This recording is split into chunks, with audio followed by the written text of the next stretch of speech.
Hello बच्चों, तो आओ प्रश्न को देखते हैं। धातु का एक पाइप 77 सेंटीमीटर लंबा है।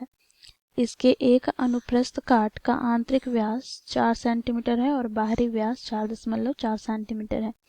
ज्ञात कीजिए कि बाहरी वक्र पृष्ठ क्षेत्रफल क्या होगा। तो दिए गए प्रश्न की मुख्य अवधारणा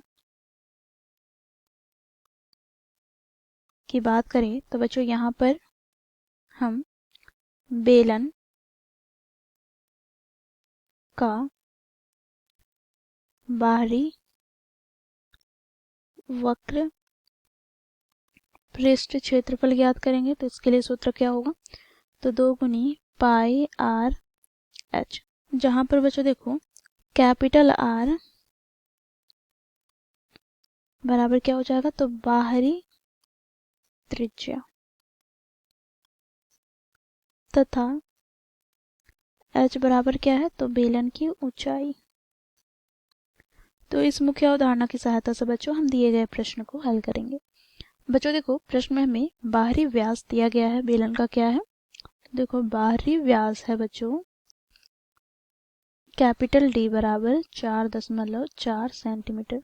तो यहाँ पर हम लिखेंगे क्योंकि बाहरी व्यास अर्थात कैपिटल डी बराबर 4.4 सेंटीमीटर है, तो यहाँ से हम बाहरी त्रिज्या ज्ञात कर लेते हैं, जिसे हम कैपिटल आर से प्रदर्शित करते हैं। तो ये हमें क्या प्राप्त हो जाएगा, तो कैपिटल डी बटे में 2 अर्थात बच्चों देखो 4.4 बटे में 2 से विभाजित करते हैं तो हमें प्राप्त हो जाएगा 2.2 सेंटीमीटर।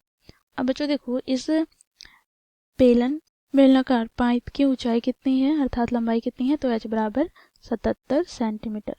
अब बच्चों देखो यहाँ पर हम लिखेंगे पाइप का बाहरी वक्र पृष्ठ क्षेत्रफल, तो ये क्या हो जाएगा, तो 2 गुनी पाई कैपिटल आर एच। बच्चों यहाँ पर हम मान रखेंगे तो हमें प्राप्त क्या हो जाएगा, तो 2 गुनी पाई का मान 22/7 गुना कैपिटल आर हम लोगों ने क्या ज्ञात किया, तो 2.2 गुना में एच क्या है, तो 77। 7 से 77 को विभाजित करते हैं तो यहाँ पर 11 आ जाएगा। तो यहाँ से बच्चों देखो इसे हम गुना कर लेते हैं, तो 22 दूनी 44 गुना में बच्चों देखो यहाँ पर 2.2 को हम 11 से गुना करते हैं तो 11 दूनी 22, हाथ में 2, 11 दूनी 22 और 2 24।